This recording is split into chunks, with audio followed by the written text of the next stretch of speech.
Bismillahirrahmanirrahim. Assalamualaikum warahmatullahi wabarakatuh. Oke, apa kabar teman-teman Tiansi di seluruh Indonesia ya? Semoga baik-baik ya, semoga sehat-sehat aja, semoga juga makin berkah. Bapak Ibu, senang banget saya dikasih kesempatan lagi ya untuk ngisi webinar kali ini, Bapak Ibu. Nah, kenapa? Karena dengan adanya webinar, dengan adanya Anda benar-benar untuk datang terus di webinar, perhatiin semua, perhatiin juga apa yang ada di Netpi, perhatiin juga apa yang ada di pertemuan. Insya Allah Bapak Ibu, ilmu-ilmu ini sangat bermanfaat. Untuk apa sih? Ya untuk kita sendiri juga ya. Buat siapa juga? Ya buat dreams kita juga kembali. Nah, dalam kali ini Bapak Ibu, saya justru kebalik ya. Biasanya kalau orang datang webinar berharap ada ilmu-ilmu yang benar-benar mungkin ilmu pamungkas yang sekali dikuasain bisa untuk selamanya gitu ya. Maksudnya bisa untuk sukses selamanya.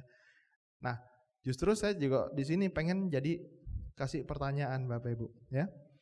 Kenapa ada grup kita tahu semuanya tentang Tiansi, tahu sistem ya, 7 langkah, 7 kebiasaan, 3 prinsip dasar. Tapi pertanyaannya kenapa kok bisnisnya begitu-begitu aja? Pasti punya ya, punya grup seperti itu. Jangankan di luaran sana, di grup saya pribadi juga makin banyak ya. Pinter-pinter soal Tiansi ya, follow up canggih bisa, mau jualan apa juga bisa. Tapi nggak kemana-mana juga ya. Nah ini seharusnya sebuah jadi pertanyaan nih. Jangan-jangan besok ketemu lagi, kita ajarin lagi, hasilnya begitu lagi ya. Capek kan kalau kayak gitu ya, ngajarin tapi nggak kemana-mana. Nah salah satunya Bapak Ibu yang saya pelajarin di buku Robert Kiyosaki, dia bilang kalau kita cerita tentang pindah kuadran itu nggak cukup dengan ucapan ya, nggak cukup dengan oke gitu ya. Robert Kiyosaki di situ bilang bahkan harus pindah secara keseluruhan, pindah secara mental, fisik ya, pikiran, spiritual dan lain sebagainya. Ternyata ini benar banget Bapak Ibu ya.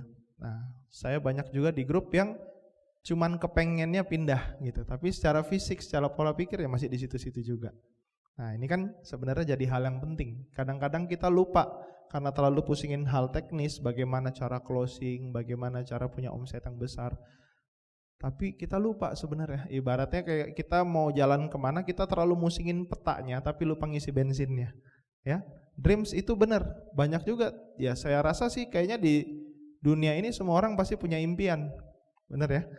Nggak ada juga orang yang nggak hidupnya benar-benar cuman ya terima nasib, nggak gitu juga gitu.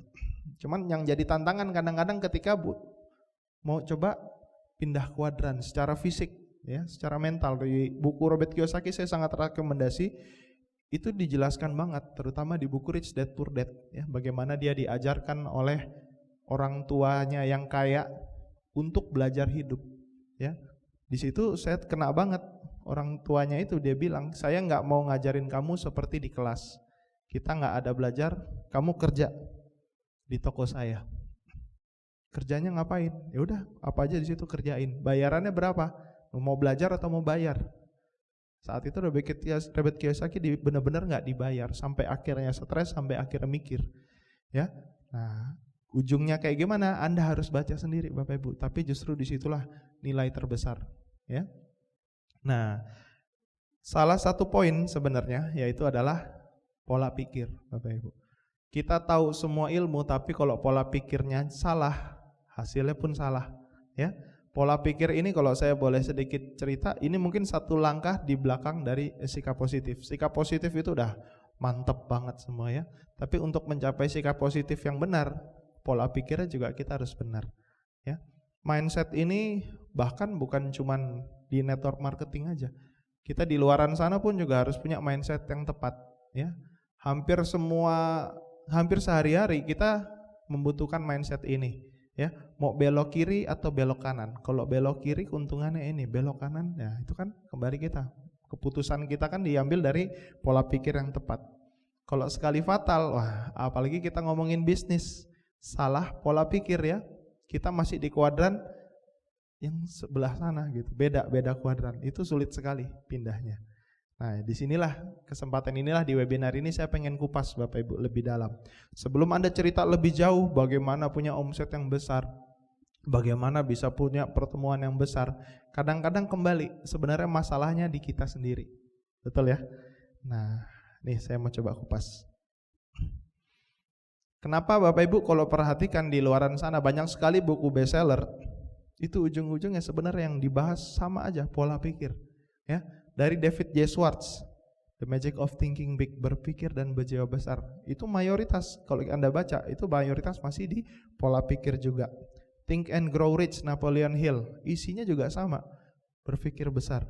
Ya, mungkin yang era-era zaman sekarang ya, ada Anthony Robbins, Unlimited Power, ujung-ujungnya sama pola pikir. Jadi kesimpulannya sebenarnya dari zaman dulu sampai ke depannya, kalau orang sudah punya pola pikir yang tepat, ya, insya Allah teknis tuh gampang banget. Tapi kebalikannya, ngerti teknis pola pikirnya masih salah, nggak jadi-jadi, gitu ya. Nah ini, Anda boleh cek semua di buku-buku di Gramedia, itu bestseller mayoritas, ya, berbicara tentang pengembangan diri. Pengembangan diri ujung-ujungnya masalahnya di pola pikir juga. Nah, apalagi ya, banyak sekali grup, wah coaching semua sudah ngerti, ini semua ngerti. Pertanyaannya begitu di rumah beneran nggak dilakuin kira-kira? Enggak juga, ya kan, kumpulnya aja. Istilahnya kalau saya bilang di Tiansi memang ada orang ketika ditawarkan bisnis ini, ada yang aktif, ada yang tidak aktif. Ya, yang tidak aktif bisa referensi, bisa jadi pelanggan. Tapi kadang-kadang kita ngelihat yang aktif ini sebenarnya juga ada dua, ya. Aktif beneran sama kelihatannya aktif. Yang bikin repot kan yang kelihatannya aktif ya. Pertemuan, rajin, ya. Home meeting dan sebagainya rajin gitu. Tapi yang kita lakukan apa di luar yang kita lihat, kita nggak pernah tahu gitu. Nah, gitu. People know what to do but they don't do what they know. Ya, cuman tahu ya, tapi nggak dilakuin. Gitu. Dia tahu saya harus ini, saya harus itu, saya harus ini, saya harus itu, tapi tetap nggak dilakuin. Ya. Nah, berarti sumber inti masalahnya sebenarnya bukan di teknisnya. Kembali ke dirinya sendiri ini, pola pikirnya dia sendiri ini. Nah, kalau istilah di luaran ya, lebih penting how atau why-nya sebenarnya. Ya. Kalau how, waduh, banyak zaman sekarang ya, bisa belajar di sana sini Bapak Ibu. Tapi kalau why ini harus kembali ke diri sendiri. Dan saya melihat di bisnis ini sebenarnya yang jauh lebih penting itu sebenarnya why-nya. How, waduh, zaman sekarang jalankan Tiansi teknisnya bisa banyak sekali. Tapi ujung-ujungnya yang sampai ke atas adalah orang-orang yang alasannya memang beneran kuat.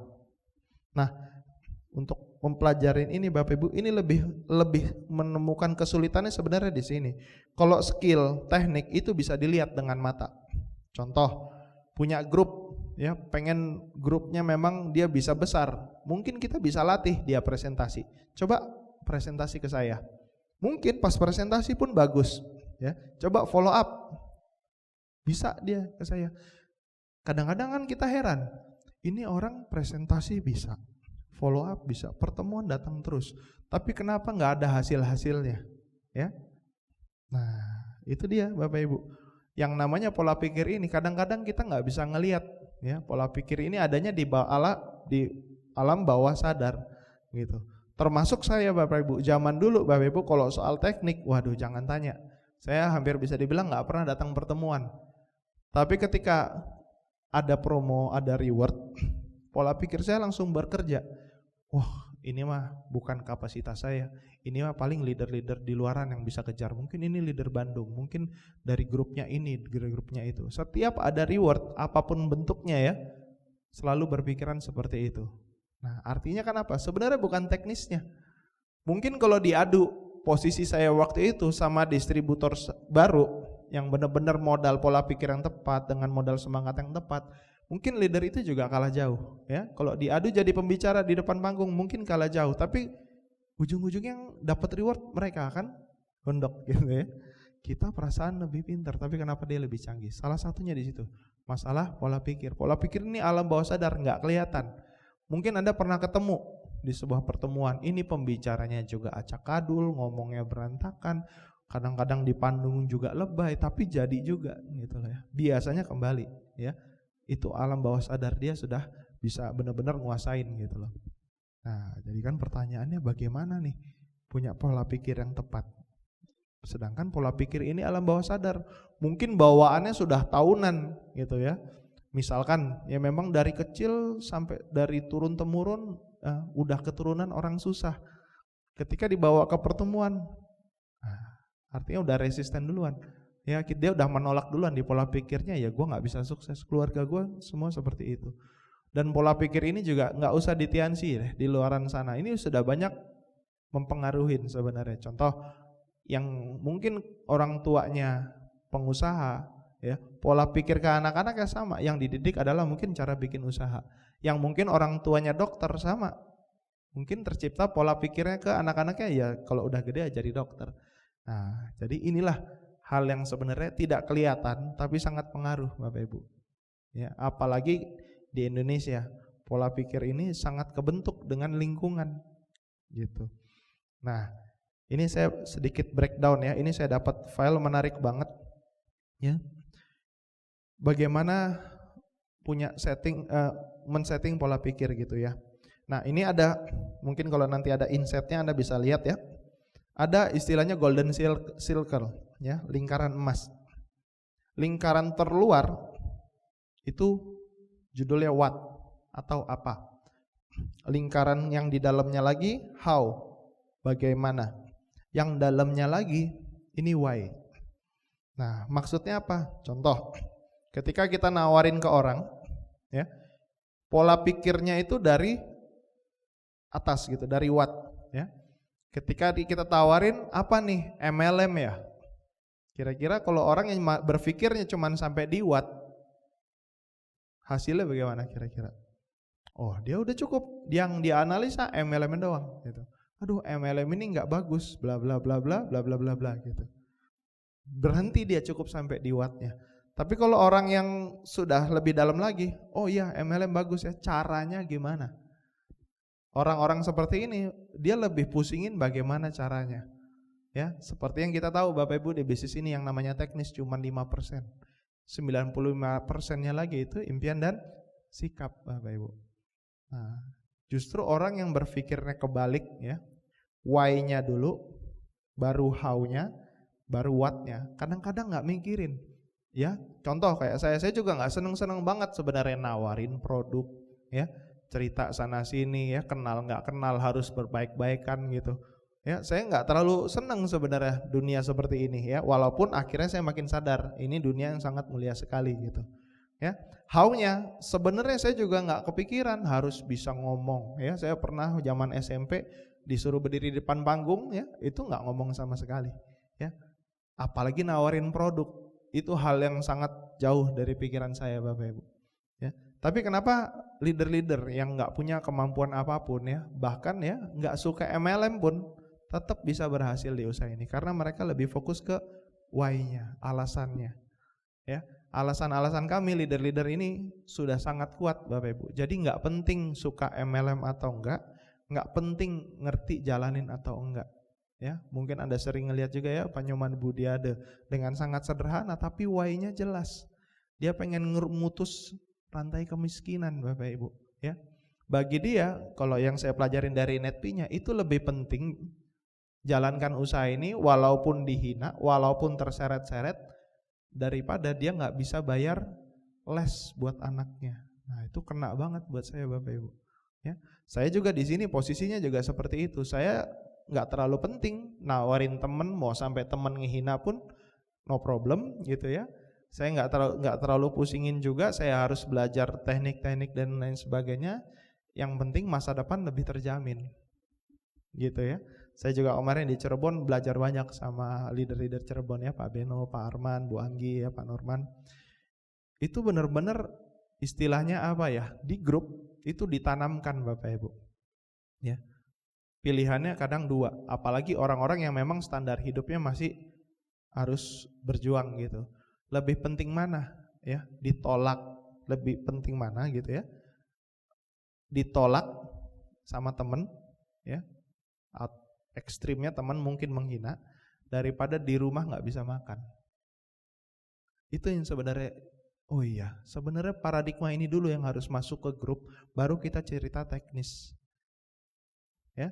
Ketika orang sudah menemukan alasan yang lebih tepat, ya ditolak nggak masalah lah, daripada di rumah nggak makan kan gitu ekstrimnya ya. Walaupun nggak semua separah itu, tapi mindset ini sangat berpengaruh ya. Ketika orang lebih berpikir, aduh ditolak nggak enak, aduh Sabtu Minggu harus datang ke pertemuan, Tapi dia lupa, ya kalau lo nggak fight di sini gitu, kalau Anda nggak fight di sini, masa depan keluarga bagaimana? Ya, orang-orang yang berhasil yang saya ngelihat, mereka lebih prioritaskan ke why-nya.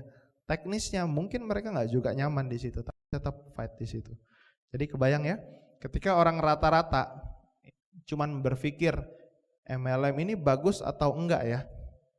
Ya, tapi orang yang di atas rata-rata, MLM-nya mungkin nggak sempurna, tapi MLM ini bermanfaat buat keluarga saya akan fightin, saya akan perjuangkan. Itu hal yang sangat berbeda di awal, ya. Nah, jadi lebih jangan what-nya, how-nya baru why-nya, tapi dibalik why-nya dulu, how-nya bisa dipelajarin, what-nya udah nggak terlalu penting Bapak Ibu, ya. Nah, contoh misalkan kayak juga tentara-tentara di luaran sana gitu ya. Ketika di hutan nggak punya makanan, dia nggak mikirin, ya ini makan ular enak atau enggak, ini makan kodok enak atau enggak, dia nggak mikirin. Yang penting gimana caranya dia punya energi buat tetap hidup. Inilah yang sebenarnya harus ditanamkan.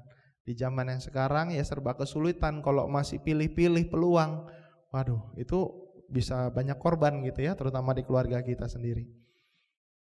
Nah, terus sekarang masuk nih tipe-tipenya, Pak, tipe-tipenya ada nggak? Ya sebenarnya kalau dari beberapa buku yang saya baca, ada beberapa tipe Bapak Ibu ya.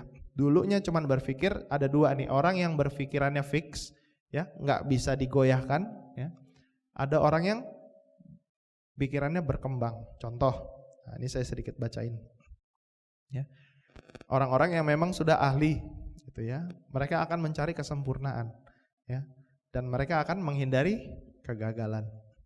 Mungkin selama ini dia sudah memang terkenal di bidangnya begitu, ya.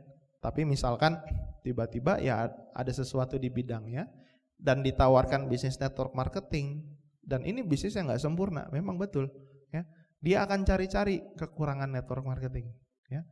Ya harus inilah, harus itulah, ya. Itu melupakan esensinya lagi tadi, kembali ke why-nya. Tapi orang-orang ini yang benar-benar klek gitu, kaku gitu ya istilahnya ya.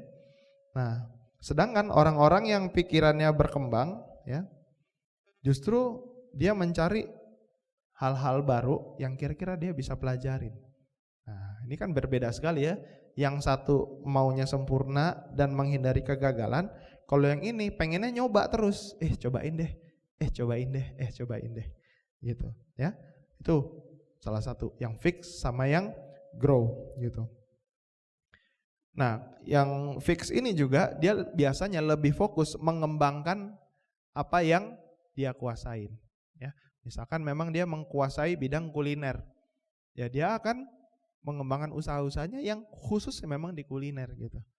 Nah, cuman kalau kita cerita zaman sekarang Bapak Ibu ya, tetap ada kok yang bisa sukses di bidang itu. Tapi kalau memang ujung-ujungnya memang meresikokan, kenapa sih nggak open sama network marketing, ya kan? Justru orang-orang yang berpikiran berkembang itu justru dia mau improvisasi gitu, dia menggali potensi dirinya, ya. Oh jangan-jangan gue bisa punya skill di sini juga. Dan ini faktanya sangat terbukti di bisnis kita Bapak Ibu. Latar belakang di dunia network marketing itu latar belakangnya banyak banget, ya. Dari yang masih sekolah bahkan sampai yang udah usia pensiunan juga banyak, ya. Dari mahasiswa sampai ibu-ibu bisa semua Bapak Ibu, ya. Nah, terus ternyata di belakangan ini ada juga yang lebih mantap lagi. Kalau cuman berpikir berkembang, biasanya nggak akan ketemu juga ujungnya ya. Dia cuman pengen coba hal baru, ya. Dia cuman pengen coba improve potensi diri, ya. Tapi ternyata ada pola pikir yang ketiga, yaitu orang yang benar-benar dia dapat hal baru dan dia pengen kuasain hal baru itu dengan sangat bagus gitu ya. Nah, ini sebenarnya mindset yang paling tepat ya, terutama kalau Anda baca di buku Anthony Robbins ya. Beliau nggak terlalu menyarankan kita menjadi orang yang pertama gitu. Malah kalau beliau yang sarankan, cari bidang atau lagi mungkin mentor gitu ya, yang sudah benar-benar sukses, ikuti caranya dan modifikasi. Ternyata di dunia zaman sekarang hal-hal ini yang justru makin berkembang pesat Bapak Ibu. Anda bisa lihat beberapa perusahaan mobil nomor 1 dunia sekarang bukan penemu mobil, ya. Penemu mobil ya Ford gitu misalkan, ya. Industri mobil zaman sekarang yang kuasai bukan dia, karena kalau misalkan istilahnya ya, orang kedua ini dia tuh memodifikasi Bapak Ibu, dia akan mempelajari. Sama ketika balapan gitu ya, yang nomor 1 sama yang nomor 2 ini sebenarnya yang satu ini deg-degan gitu, ngelihat ke belakang mulu. Tapi yang kedua justru biasanya bisa fokus ke depan. Ya. Jadi ada 3 ya, orang yang berpikirannya memang fix gitu ya. Saya nggak bisa bilang kaku, tapi memang ini orang saklek gitu ya. Saya bidangnya ini, saya mau kuasain ini ya. Tapi pengalaman kami ya, itu sangat berisiko. Ketika suatu bidang sudah mentok, ya otomatis ada hal-hal yang memang dia harus korbankan gitu loh. Yang kedua, pola pikirnya berkembang.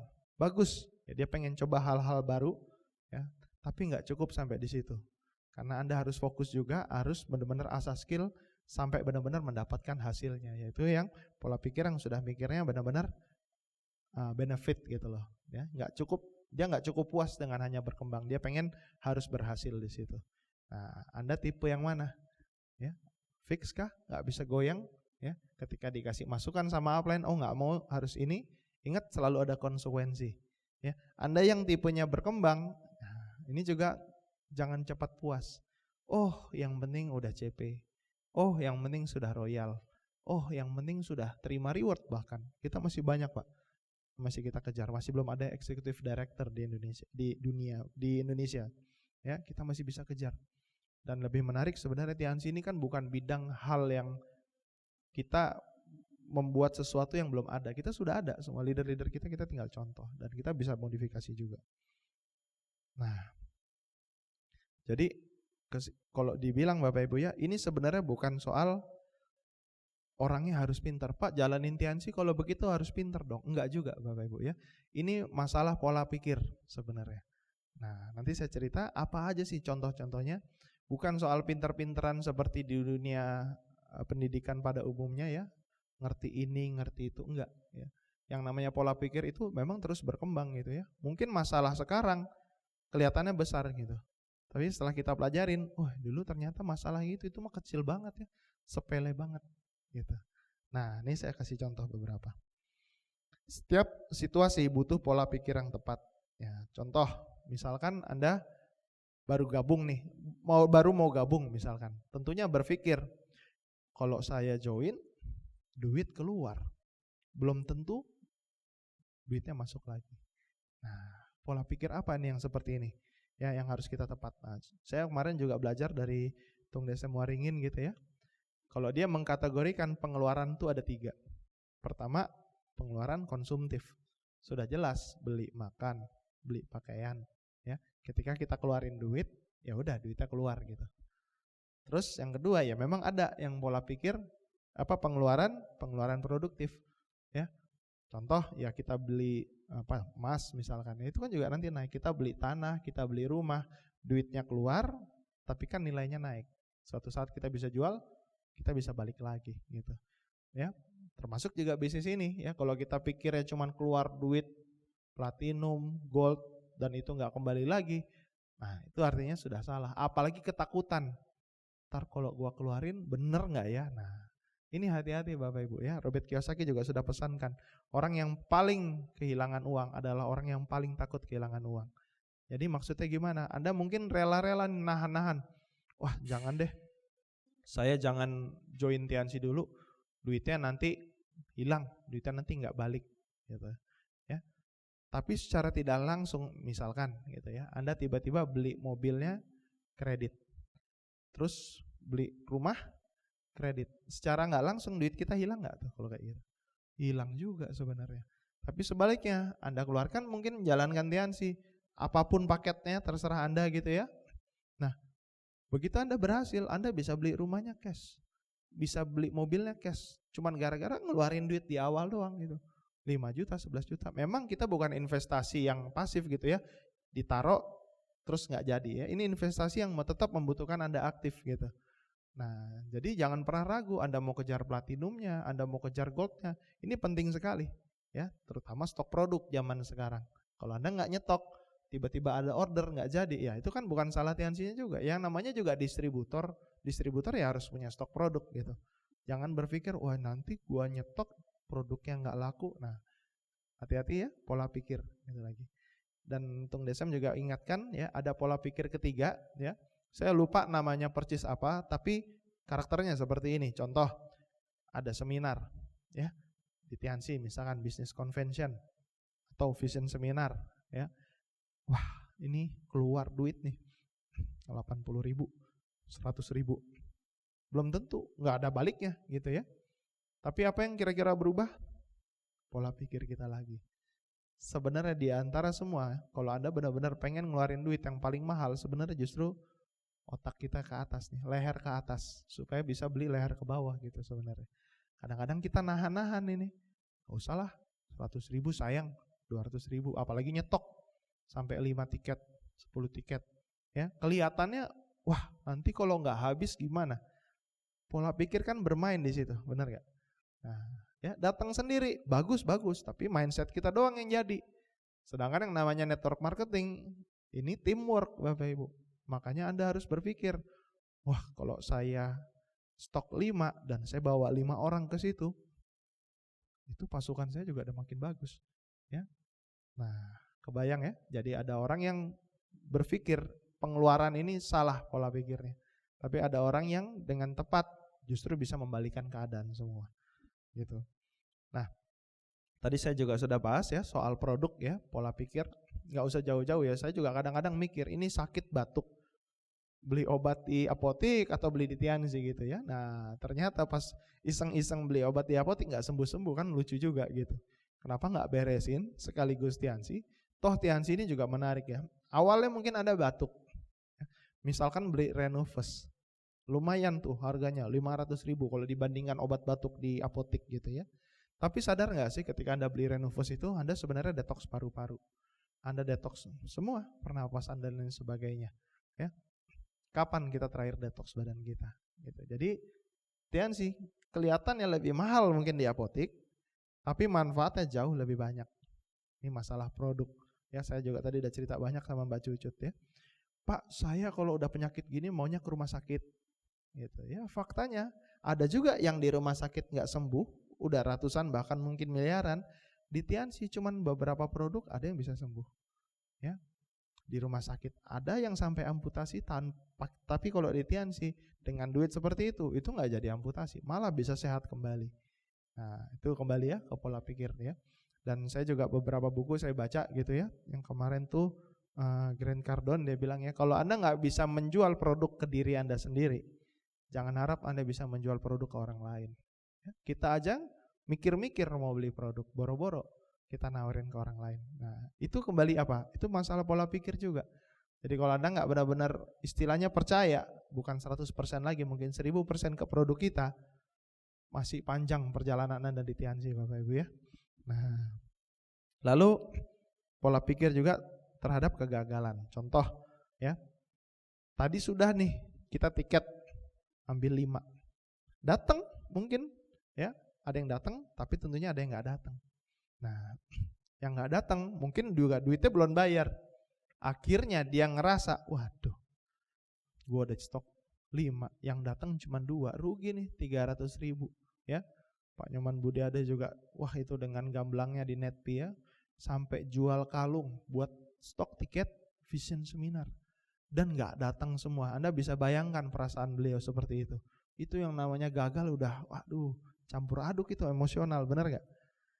Nah, tapi Robert Kiyosaki juga selalu ingatkan, proses pembelajaran di kuadran B ini Bapak Ibu, itu bukan dengan berdiri di depan kelas. Ya, kalau seperti ini memang kita update informasi, tapi pembelajaran sebenarnya adalah ketika Anda selesai webinar ini, Anda belajar praktek di lapangan. Itulah pembelajaran sebenarnya. Pak Nyoman Budiade dengan pengalaman seperti itu sangat belajar, sangat terpukul, akhirnya menyentuh semua sisinya ya, baik spiritual, fisik, jasmani dan sebagainya. Nah, sama di kita, ketika kita ada 3 tiket yang nggak laku, kita nganggap itu pembelajaran ya, atau kita nganggap gagal. Kalau gagal sudah pasti besok-besok kapok, gua nggak mau stok tiket, habis yang ada duit gua. Tapi kalau orang yang berpikirnya dengan pola pikir yang benar, dia review salahnya gimana ya, kenapa 3 tiket ini kok malah nggak terjual. Nah, itu lagi kembali latih ya. Jangan-jangan memang karena kita mempromosikannya asal-asalan. Mau 100 tiket, mau 1000 tiket, kalau promosikannya asal-asalan, ya nggak akan jadi juga. Tapi coba review, kira-kira, ya. Anda bisa tanyakan ke upline Anda masing-masing. Dan misalkan, ini yang paling menarik banget ya, grup sudah besar, rontok. Di situ Anda mungkin, wah itu terasa itu pembelajaran, terpukul banget secara mental. Wah ini tadinya orangnya banyak, sekarang nggak ada sama sekali. Apa Anda ngerasa gagal? Atau Anda di situ mau belajar lagi pola pikir yang benar? Pengalaman saya Bapak Ibu, kalau punya grup rontok sudah besar, biasanya kita disitulah dites kepemimpinan kita. Disitulah kita belajar benar-benarnya kepemimpinan. Bukan dengan cara membaca buku doang. Membaca buku itu masukin informasi. Pembelajaran sesungguhnya adalah kita praktek. Coba review. Jangan-jangan kemarin ada salah di kepemimpinan kita. Ya. Kalau Anda benar-benar perhatikan, belajar kepemimpinan di luaran sana itu harganya mahal. Ya. Kalau di sini benar-benar grup rontok pun kita bisa bangun baru lagi, tentunya dengan kepemimpinan yang baru. Nah, ini juga penting pola pikir Bapak Ibu ya. Ya, banyak mungkin leader-leader cuman bisa sarankan ya, ayo jatuh bangkit lagi, jatuh bangkit lagi, jatuh bangkit lagi. Tapi dia lupa review. Yang kemarin bikin dia jatuh tuh apa sebenarnya? Ya. Kalau dia ulangin lagi ya jatuh lagi gitu. Mungkin dia bisa bangkit lagi, tapi kesalahannya nggak diperbaikin lagi ya jatuh lagi gitu. Ya, yang benar kan adalah ya oke, jatuh, review, bangkit lagi gitu loh. Ya, di review dulu, jangan diulangin kesalahan yang sama, terutama kesalahan di pola pikir gitu. Ya, teamwork ini juga menarik ya Bapak Ibu ya. Kita juga harus punya pola pikir yang tepat ya. Kita juga bisa nyikapin juga tim yang tepat gitu ya. Pola pikirnya seperti apa dan sebagainya. Lalu goals ini juga ya. Ada beberapa ketika terutama di awal-awal bulan ketika berpikir, wah ini goalsnya ketinggian. Ya, padahal upline yang mungkin percaya sama dia bisa, tapi dia mundur. Dan yang paling jelek adalah ketika dia ngerasa goalsnya ketinggian dan dia nggak ngasih tahu sama upline-nya. Terkadang bukan soal tinggi atau kecilnya goals sebenarnya, tapi pola pikir yang tepat juga. Ya, saya beberapa ngadakan challenge juga, tiket sekian. Ya, mereka langsung berpikir itu banyak banget. Ya, kalau kebanyakan nanti bisa jadi nggak bisa balik, malah mental gitu ya. Padahal kembali ini dengan pola pikiran tepat ya, kita kerjain beresin. Sebenarnya itu goals itu beres juga. Ya. Ada yang mungkin bulan ini oke, yes bisa royal. Bulan depannya royal. Nah, dan dia nyaman di posisi seperti itu. Kalau saya sih biasanya ingatkan kalau sudah beberapa stabil di situ seharusnya sudah naik. Kalau nggak naik pasti ada yang salah. Gitu. Kebayang ya? Nah, banyak sekali Bapak Ibu ya contoh-contoh pola pikir yang tepat. Saya juga sekarang belakangan belajar gitu ya. Saya pernah belajar juga waktu di Sidempuan gitu ya. Saya dulu ngelihat mereka bikin pertemuan semacam TAC gitu ya di daerahnya. Wah, ini kan pertemuan kalau bikin kayak gini mahal banget. Ternyata pas saya diundang kemarin di BBS Sidempuan, Pak Ferry itu cerita gitu. Pak, ini biayanya jauh lebih murah dibandingkan kita bawa orang Sidempuan ke Medan. Sekali orang Sidempuan ke Medan mau jalan itu butuh 2 juta Pak. Kalau ada 100 orang aja yang kita bawa ke Sidempuan, itu dananya udah 200 juta. Tapi kalau kita bikin acara di Sidempuan, kita bikin mewah-mewahan pun, paling habisnya cuma 100 sampai 150, jauh lebih murah. Wah benar juga ya. Itu kembali Bapak Ibu, pola pikir saya belum nyampe gitu. Makanya kita di sini butuh sekali konsultasi, terutama di jalur sponsor ya.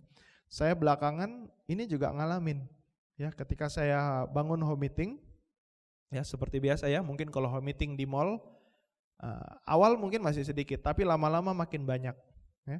Bahkan 1 minggu mungkin bisa 3-4 kali home meeting. Yang namanya mall Bapak Ibu zaman sekarang, sekali nongkrong gak cukup 30.000, bener gak? Apalagi dibikin 2 sesi, berarti kan makan siang sama makan malam gitu. Mungkin kadang-kadang sekali home meeting habis ya minimal banget 70.000 ya. Saya juga sudah mulai berpikir, oh kalau begini caranya home meetingnya udah gak bisa lagi nih di mall. Ya itu baru saya yang ngeluarin. Belum mungkin pengundangnya juga beli makanan. Mungkin prospeknya juga beli makanan. Kalau nggak beli makanan sudah pasti musuhnya satu, satpamnya pasti nanya gitu kan, nongkrong doang nggak jajan gitu. Nah, disitulah saya juga boleh berpikir, kalau begini caranya ya kita harus bikin pertemuan. Gak bisa cuma dengan home meeting biasa gitu. Dan benar, setelah kita hitung-hitung, ini biayanya jauh lebih murah kalau kita bikin pertemuan. Padahal yang namanya pertemuan ada sewa gedung, harus siapkan laptop dan lain sebagainya. Tapi kalau Anda benar-benar pikirkan, ini jauh lebih murah. Nah, ini pengalaman saya Bapak Ibu dengan pola pikir. Kalau ketika grup ditanyain seperti itu, waduh jangan deh, saya harus bayar tiket dong kalau gitu. Kalau home meeting biasa kan gak bayar tiket. Sebenarnya sama aja. Saya bilang, memang gak bayar tiket tapi lo harus jajan kan gitu. Nah, jangan sampai grup kita ngerasa maintenance ini lebih berat gitu. Apalagi kalau pakai tiket, ya itu bukan cuman pengeluaran, malah bisa jadi pemasukan kalau tiket terjual banyak. Nah, semua ini tergantung pola pikir kita. Nah, terus kembali nih, jadi kadang-kadang berarti harus pinter dong Pak jalankan Tiansi. Nah, ini yang saya sebenarnya pengen jawab ya. Faktanya banyak sekali orang yang pintar aja justru gagal di bisnis ini Bapak Ibu. Loh, tadi disuruh pinter, sekarang kalau pinter malah banyakan gagal. Ya. Ternyata bukan cuma kalau soal pintar atau nggak pintar Bapak Ibu, itu sebenarnya ada satu hal yang membatasin kita. Karena semua orang ada kapasitasnya. Ya, mungkin leader ini berpikirnya sampai sini, tapi ada mungkin grup kita yang mikirnya cuman segini. Kalau semua harus pintar, saya nggak yakin semua orang bisa sukses di Tiansi. Ya, nah justru kalau kita nggak pintar Bapak Ibu, kita harus join banget Tiansi. Kenapa? Karena kita beruntung banget di Tiansi dan One Vision Bapak Ibu. Kita punya leader yang kapasitasnya ini, waduh, jauh tinggi sekali ke atas ya. Dalam lingkaran One Vision dan Tiansi ini ada Pak Luis Tendean, ada Pak Naga Sugara, ada Pak Rizky Kanata, ya, ada Pak Rudi M. Nur, ya, ada Engkong juga, Pak Agus TL. Itu pola pikirnya saya nggak nyampe, masih sangat jauh Bapak Ibu. Tapi yang mereka lakukan, mereka justru mikirin yang di bawah. Kapasitas mereka sanggup berpikir seperti itu secara Indonesia. Artinya apa? Sebenarnya kita nggak mesti pintar. Yang penting pola pikirnya harus benar doang gitu loh. Informasi yang diserap dari atas jangan kita bantah dulu gitu ya. Nggak mesti pintar Bapak Ibu jalankan bisnis ini. Cuman ada butuh pola pikir yang tepat ya. Ketika ada challenge, tiket dan lain sebagainya, jangan direm dulu ya. Pikir dulu yang tepat gitu ya. Nah Pak, masalahnya kalau saya nggak bisa mikir bagaimana gitu. Nah saya punya terakhir 2 jurus andalan ini Bapak Ibu, ini paling ampuh ya.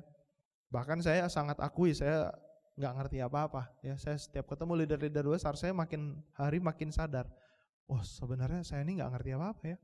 Saya kadang-kadang cuma dikasih tips sedikit aja, itu nggak kepikiran sama saya gitu. Nah 2 jurus ini Bapak Ibu bisa pakai. Anda mau pinter, Anda mau nggak pinter, ya Anda nggak ngerti apa-apapun, kalau Anda pakai 2 jurus ini, Anda akan bisa meningkatkan pola pikir Anda. Nah apa sih? Nggak jauh-jauh kok sebenarnya. Yang pertama Anda harus konsultasi Bapak Ibu. Apapun kondisinya, bagaimanapun beratnya masalah, Anda harus konsultasi. Ya, terutama di awal bulan ketika Anda goal setting. Ya. Anda punya masalah ini, cerita langsung ke upline, kira-kira solusinya seperti apa. Karena kalau kita diam aja Bapak Ibu, apalagi kita sok-sok menyimpulkan. Saya mulai banyak nih grup ya. Masalah sendiri, nyimpulin sendiri, akhirnya dengan pola pikir yang salah, berantakan semua. Ya. Apapun itu, mau keuangan, mau hubungan ya, mungkin formal, mungkin informal juga. Banyak juga faktor-faktor di luar Tiansi yang bisa berpengaruh di bisnis kita ya. Tapi kabar bagus ya, Anda nggak ngerti pun Anda bisa konsultasi. Dan yang network marketing inilah nilainya Bapak Ibu, konsultasi itu sifatnya gratis ya. Mungkin ini udah berkah dari Allah juga gitu. Dan upline Anda Bapak Ibu ya, terutama upline yang benar-benar jalur sponsorisasi yang bagus ya. Mereka ini adalah orang-orang yang sudah sukses. Mereka yang sudah ngalamin semua, mereka yang sudah babat hutannya. Jadi mereka juga pasti tahu masalah Anda seperti apa. Ya. Saya pernah juga ngalamin waktu itu ketika mau bangun Kendari, saya cuma mikir, Kendari ini kan jauh. Malah di sana sudah ada leader, ngapain kita harus samperin Bapak Ibu? Waktu itu secara dalam hati saya mempertanyakan, Pak Rizky ini benar nggak ya tipsnya ya? Logikanya aja kalau satu kaki sudah gede kan kita harusnya bangun sampingnya. Logikanya kan seperti itu, tapi ternyata pola pikir upline ini jauh lebih besar dari itu. Akhirnya sekarang dulu Kendari yang hanya beberapa juta, sekarang bisa sampai ratusan juta, gara-gara ya pola pikir upline, bukan pola pikir kita kadang-kadang, ya. Nah, terus ya ini benar-benar rutin Bapak Ibu. Ini sebenarnya salah satu titik balik saya. Saya dulu yang nggak kemana-mana gitu ya, berkembangan bisnisnya gitu-gitu doang gitu. Tapi ketika sudah mulai rutin konsultasi, saya akhirnya mematahkan pola pikir saya Bapak Ibu ya. Siapa lagi yang bisa mematahkan kalau bukan dengan konsultasi?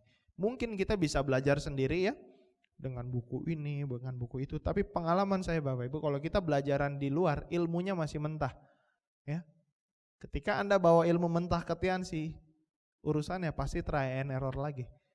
Dan kita gak ada waktu untuk itu. Ketika Anda try and error, habis biaya, habis tenaga, ya, habis waktu. Tapi kalau Anda konsultasi, Anda dapat resep yang langsung, benar-benar spesifik gitu. Nah oke Pak, konsultasi aja ya. No, ntar dulu, gak cukup ya. Anda harus jurus yang kedua, yaitu teachable. Anda boleh lupakan semua yang tadi saya ceritakan, tapi kalau Anda punya mental teachable seperti ini Bapak Ibu, pola pikir itu boleh dibilang gak perlu mikir. Malah ada beberapa jokes, kalau jalankan network marketing, otaknya taruh rumah, yang Anda bawa kemana-mana teachable aja, modal nurut aja Bapak Ibu ya. Nah, sama saya juga seperti itu. Saya nggak kepikiran ya visinya Pak Rizky seperti apa, yang gambarannya seperti apa. Tapi kalau ini beres, udah ikutin. Nah, insya Allah ya, karena memang leader-leader kita sudah membuktikan, kita tinggal ngikutin. Jangan dibalik gitu. Ketika konsultasi yes di lapangan enggak. Nah, apalagi nyalain upline gitu kan. Nah, itu enggak kemana-mana gitu. Teachable ini penting Bapak Ibu. Ini nurut aja intinya. Kadang nggak kepikiran sama kita seperti tadi ya, saya di Kendari juga cuma modal teachable. Kalau dipikir-pikir ongkos ke sana ya gimana, di sana nanti makan apa, tapi ternyata hasilnya tepat sekali ya. Salah satu pundi omset waktu itu ngejar luxury car justru dari situ. Kalau saya waktu itu nggak teachable ya sudah pasti saya nggak ada penerima reward di situ ya. Teachable ini boleh saya bilang kadang-kadang kembali ya, leader apalagi donen leader teachable-nya kadang-kadang setengah-setengah. Ini yang kadang jadi bikin kendala ya. Apalagi di depan teachable, di luaran enggak. Nah, ini juga tambah masalah juga Bapak Ibu. Boleh lupain semua pola pikir, tapi kalau Anda punya mental teachable, insya Allah ini beres semua ya. Dan enggak perlu dipikirkan juga semua sebenarnya. Mungkin belum saatnya Anda ngerti apa yang disarankan sama upline kita. Tapi kalau Anda nunggu ngerti dulu baru dijalankan, waktunya nggak akan cukup ya. Nah ini terakhir Bapak Ibu ya, besar kecilnya penghasilan kita, besar kecilnya bisnis kita tergantung dari pola pikir kita Bapak Ibu ya. Sekarang dulu ya, kalau saya berpikir 100 juta per bulan, jauh banget, itu mah bukan gua gitu kan. Tapi kalau Anda benar-benar asah ya, sekarang sudah banyak sekali yang bisa tembus penghasilan 100 juta per bulan. Wih, ini makin fresh, beliefnya juga makin naik. Jangankan 100 juta ya, dulu punya 10 juta per bulan aja, otak saya juga belum nyampe Bapak Ibu. Tapi ketika saya ngelihat perkembangan, ini juga salah satu pentingnya datang pertemuan ya, saya ngelihat teman-teman saya akhirnya bisa menembus semua itu. Pola pikir ini pecah ya. Kadang-kadang kan pola pikir ada limit belief gitu ya. Ketika saya percayanya angkanya 3 juta Pak. Anda mau ngomong 100 juta, Anda mau bilang luar biasa, tapi kalau limit beliefnya cuma di 3 juta ya udah. Bagi Anda yang masuk akal bonus 3 juta, kerjanya seperti kerjanya 3 juta. Nah, lambat gak kira-kira? Lambat banget. Nah ketika Anda berpikir 10 juta, saya percaya kok Pak, saya di bisnis ini saya bisa 10 juta. Kerjanya ya selevel 10 juta. Bagaimana kalau limit Anda udah bisa angka, ya gak usah jauh-jauh dulu. Jujur saya sekarang masih percayanya di angka 100. Ini saya masih bisa kejar. Akhirnya apa? Saya gak pernah mikir-mikir ketika kerja ya. Mau bensin berapa, mau yang saya samperin ini join atau enggak, itu udah gak kepikiran. Coba dulu Bekasi, naik angkot 3.000, nyambung ini 5.000, jangan-jangan gak pulang nih. Yang join juga belum tentu join. Ya kan, akhirnya ya belief kita harus kita pecah-pecahan Bapak Ibu limitnya. Goals sama, Pak ini crown kayaknya jauh juga, coba naikin dikit beliefnya tuh, pola pikirnya dibenerin sedikit, konsultasi lebih banyak biasanya itu tembus. Dan ketika sudah bisa crown, Anda langsung beliefnya lagi naik ke ambassador dan sebagainya. Sama juga di penghasilan. Mungkin Anda sekarang belum kepikiran nih 100 juta ya, tapi coba cek 30-50 ya, terutama ketika datang pertemuan ngelihat crossline yang Anda kenal, yang tadinya mungkin di bawah Anda, itu bisa tembus. Itulah juga pentingnya datang pertemuan. Dan Mr. Lee ya, terakhir pesan beliau ya, ketika leaders meeting di sini, ketika kemarin juga award celebration, beliau minta 50.000 orang. Nah loh, dari mana ya? Kemarin 2.000 aja udah kayak begitu. 50.000 artinya berapa kali lipat? 25 kali lipat Bapak Ibu. Anda percaya nggak kira-kira tuh 50.000? Bisa Anda bilang saya percaya, yes cayo, tapi di lapangan nggak ada action apa-apa. Artinya sebenarnya Anda nggak believe gitu. Kalau saya Bapak Ibu, saya cuma mikir 50.000 orang itu dari gua berapa? Kalau dari kita bisa 10.000 Bapak Ibu, artinya Anda punya bisnis dengan kapasitas 10.000 orang. Itu dahsyat banget. Bisa kebayang bonus per bulan Anda berapa? Ya, 50.000. Bagaimana kalau 50.000-50.000-nya itu datang dari grup Anda? Kita nggak pernah tahu Bapak Ibu ya. Setiap orang pasti ada masanya. Saya dulu nggak pernah dipandang, nggak ada yang kenal saya juga di bisnis ini Bapak Ibu. Tapi saya benerin pola pikir. Insya Allah itu semua ngikutin. Ya. Semoga informasi ini bermanfaat buat Anda Bapak Ibu ya. Salam sukses ya, respect your dream. Assalamualaikum warahmatullahi wabarakatuh.